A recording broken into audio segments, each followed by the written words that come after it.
Hi అండి. Welcome back to my channel. అందరికీ happy Friday. ఈరోజు శ్రావణ మాసంలో 4 శుక్రవారం కదా! చివరి శుక్రవారం కూడా అండి.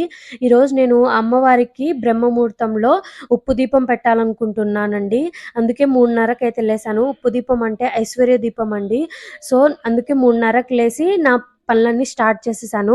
ఈ వీడియో చివరిదాకా చూడండి. అస్సలు బోర్ కొట్టదు. మీకు నచ్చితే తప్పకుండా లైక్ చేయండి, షేర్ చేయండి, కామెంట్ చేయండి. ఎవరైనా మన ఛానల్‌ని కొత్తగా చూస్తున్నట్లయితే సబ్స్క్రైబ్ చేసుకొని చూడండి.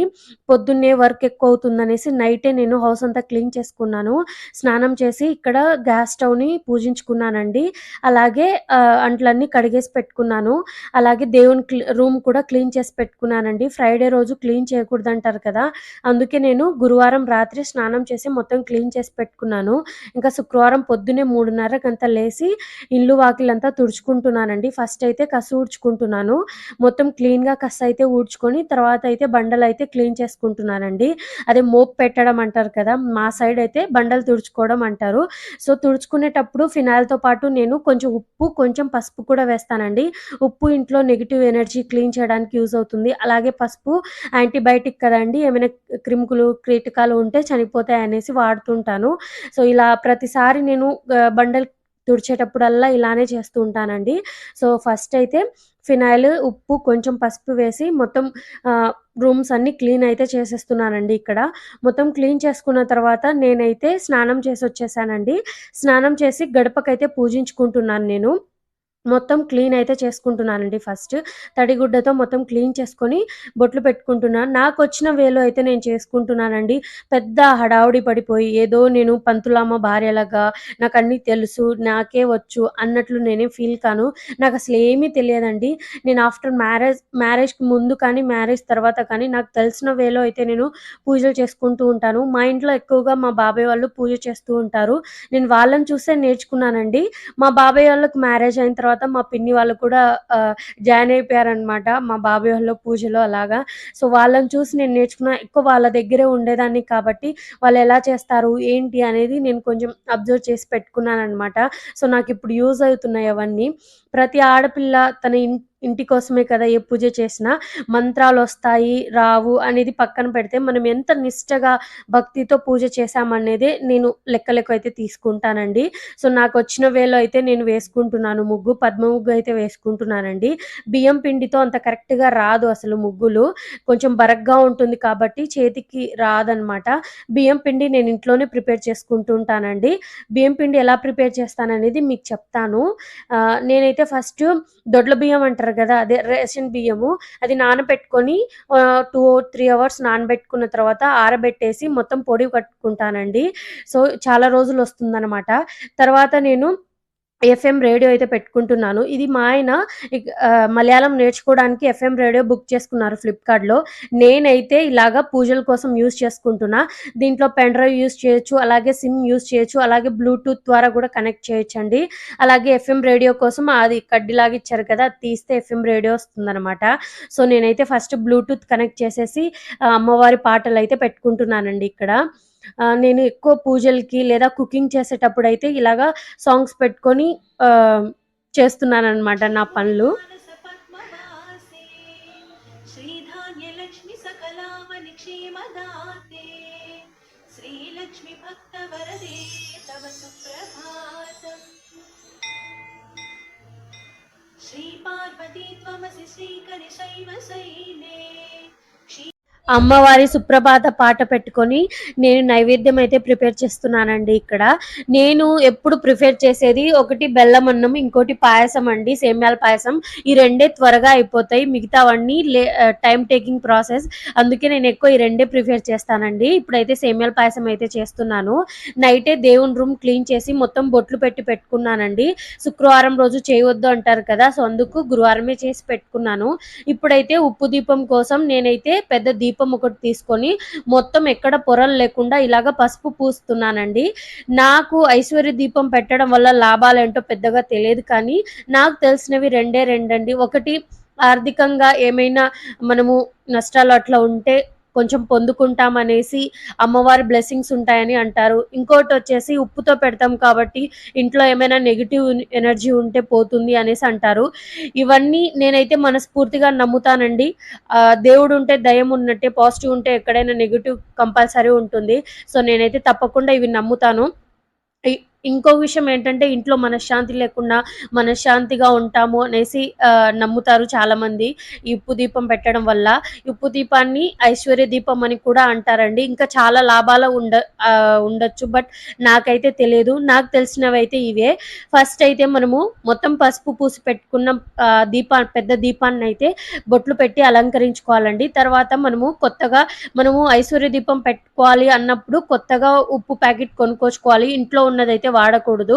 సో అయితే ఎంత వరకు అయితే దాంట్లో స్టోరేజ్ వస్తుందో అది మొత్తం దాంట్లో నింపుకున్న తర్వాత కింద మళ్ళీ ఒక చిన్నది దీపం పెట్టుకొని మొత్తం పసుపు బొట్లు పెట్టుకొని దాంట్లో కొంచెం ఒక కాయిన్, కొంచెం పసుపు, గంధము, అలాగే కుంకుమ, అక్షింతలు పెట్టుకొని దాని మీద ఇంకొక దీపం పెట్టుకొని నువ్వుల నూనె పోసుకొని 2 ఒత్తులు కలిపి ఒక ఒత్తుగా చేసుకొని వెలిగించుకోవాలండి. ఇలా చేస్తే మంచి జరుగుతుందనేసి నేను విన్నాను. నేనైతే ఇప్పటికి చాలా టైమ్స్ అయితే ఇలా చేశానండి. అది మంచో చెడో నాకు తెలియదు. నేను మనస్ఫూర్తిగా నమ్మి ఈ పని చేస్తూ ఉంటాను. తర్వాత ఇంకా నా పూజ స్టార్ట్ చేసేసానండి. నాకు పూజలు చేయడం అంతగా రాదు కానీ నాకొచ్చిన వేలో నాకు అంతగా రాదు. కాబట్టి నాకొచ్చిన వేలో సింపుల్‌గా అయితే చేసుకుంటూ ఉంటాను. మనం అంతగా ఏవి తెలియదు కదండీ! ఎవరికి అంతగా తెలియదు. ఇదే చేయాలి, అదే చేయాలి, ఇలానే చేయాలి అని ఎవరికీ తెలియదు. ఆ దేవుడు దిగొచ్చి మనకేమీ చెప్పలేదు. కాబట్టి మనకొచ్చిన వేలో మనస్ఫూర్తిగా ఎంతసేపు ఆ దేవుని దగ్గర మనం కూర్చొని ప్రశాంతంగా పూజ చేసుకున్నాము, ఎటువంటి టెన్షన్స్ లేకుండా అని మాత్రమే చూస్తాను నేను. తర్వాత దీపం వెలిగించుకున్న తర్వాత ఇలాగా ప్రతి దీపానికి పసుపు, కుంకుమ, అక్షింతలు వేసి దీపం సమర్పయామి అనేసి చెప్పుకుంటానండి. తర్వాత నేను వినాయక స్వామికి శుక్లాం భరధరం అనే సాంగ్ అయితే పాడుకుంటాను. ఎప్పుడు ఇంతే, నాకొచ్చింది అదే కాబట్టి ఫస్ట్ దాంతోనే స్టార్ట్ చేసి తర్వాత అష్టోత్తరాలు అయితే స్టార్ట్ చేస్తున్నానండి. నాకు అష్టోత్తరాలు అంతగా చదవడానికి రాదు. అందుకే మొబైల్‌లో పెట్టి చేసుకుంటూ ఉంటాను.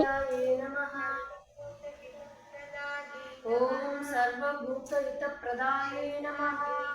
ఓం శ్రద్ధాయురభ్యే నమః. ఓం పరమాత్మికాయ నమః. ఓం వాచే నమః. ఓం పద్మాలయాయ నమః. ఓం పద్మాయ నమః.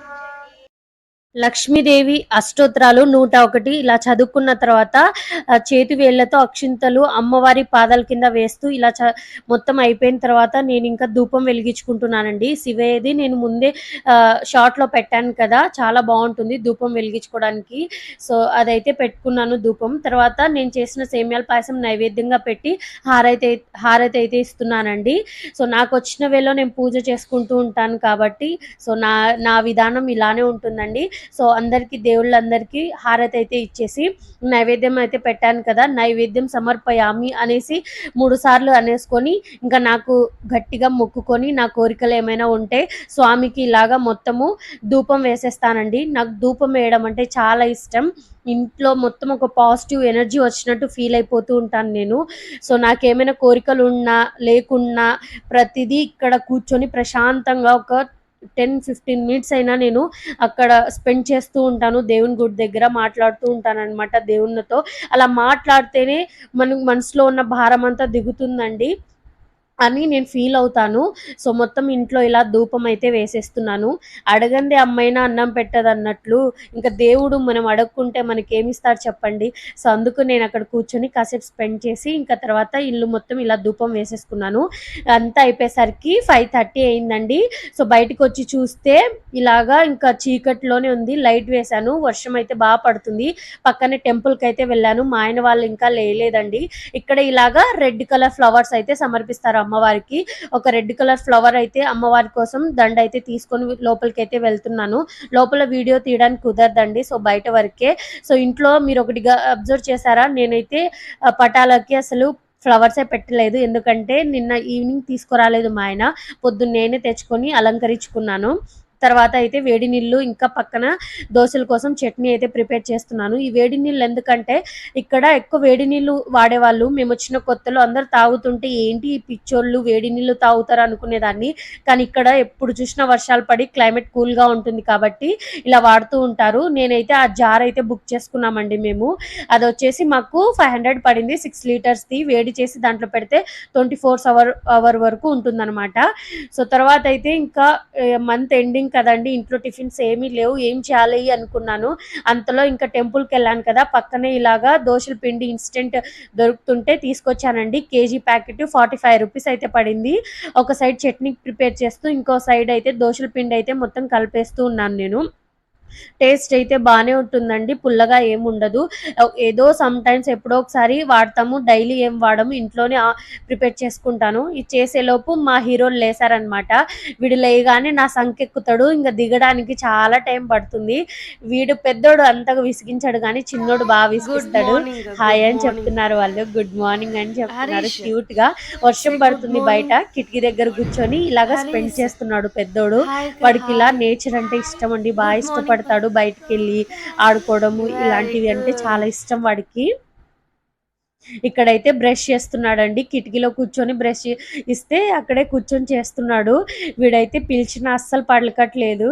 వాడికి ఇంకా బయట వర్షం పడుతుంటే చూస్తూ ఉండిపోవాలనిపించిందో ఏంటో, ఇంకా అస్సలు పలకలేదు నాతో. తర్వాత అయితే నేను స్నానాలు చేయించేసాను పిల్లలకి. చేయించి హరీష్ని అయితే ఇక్కడ రెడీ చేస్తున్నానండి. వాడి స్కూల్లో ఫ్యాషన్ డ్రెస్ కాంపిటీషన్ ఉందన్నమాట. సో అందులో వాడికి డాక్టర్ వేషం అయితే వేపిస్తున్నాం. ఫస్ట్ వేసే ఫ్యాన్సీ డ్రెస్ కాంపిటీషన్లో వాడికి డాక్టరే చేయాలని మా ఆయన గోల్ కాబట్టి అదే మేము మీషోలోంచి తెప్పించుకున్నాము. నేను షార్ట్స్లో కూడా పెట్టానండి ఎంత కాస్ట్ ఏంటి అనేసి. మొత్తము ఒకసారి చూడకపోతే చూడండి, క్వాలిటీ చాలా బాగా వచ్చింది. ఒక ఆఫ్రాన్ వచ్చింది, అలాగే మాస్క్, చేతికి గ్లౌజెస్, హెడ్ మీద ఉన్నది ఒకటి, అలాగే స్టెటోస్కోప్ కూడా వచ్చింది. చాలా బాగుంది క్వాలిటీ. మీరు ఎవరైనా చూడకపోతే ఒకసారి షార్ట్లోకి వెళ్ళి చూడండి, చాలా క్వాలిటీ బాగుంది. సో తర్వాత మన ఆన్వాయితీ ప్రకారం మనం ఏం చేసినా ఒక ఫొటోస్ వీడియోస్ తీసుకోవడం అలవాటు కాబట్టి మా హీరోని అయితే కొన్ని స్టిల్స్ ఇవ్వమని చెప్పాను, అస్సలు ఇవ్వడు వాడు. వాడికి వచ్చేది ఒకటే ఒక స్టిఫ్గా నిలబడ్డం, ఆ ఒక్క స్టిల్ తప్ప ఇంకేం రాదు వాడికి. సో ఎట్టోగడ్డ కింద పడి పైన పడి వాడికైతే మొత్తానికి 4-5 ఫోటోలు అయితే తీసేసుకున్నానండి. ఎంత బాగున్నాడో, రియల్గా డాక్టర్ ఉన్నట్టే అనిపించాడు నాకైతే. వాడు ఫ్యూచర్లో ఏం చేస్తాడో తెలియదు కానీ ఇప్పుడైతే డాక్టర్ వేషం అయితే వేపించాము. తర్వాత పిల్లలకైతే నేను టిఫిన్ చేపించేసానండి. టిఫిన్ చేపించి హరీష్ని స్కూల్కి తీసుకెళ్తుంటే ఉత్తేజ్ నేను వస్తానని ఏడుస్తున్నాడు ఇక్కడ. సో వర్షం అయితే పడుతుంది, హరీష్కి రైన్ కోట్ వేసుకొని తీసుకెళ్తున్నాను అనమాట. So Harish fancy dress competition స్కూల్లో జరిగింది. వీడియో దీన్ని కంటిన్యూ చేద్దామంటే చాలా లెంత్ అయిపోతుందండి, అందుకే దీన్ని కనెక్ట్ చేయట్లేదు. నేను ఇంకొక వీడియో అయితే చేస్తాను తప్పకుండా. చాలా బాగా జరిగిందండి ఫ్యాన్సీ డ్రెస్ కాంపిటీషన్, చాలా బాగుంటుంది చూడండి. Thanks for watching, bye.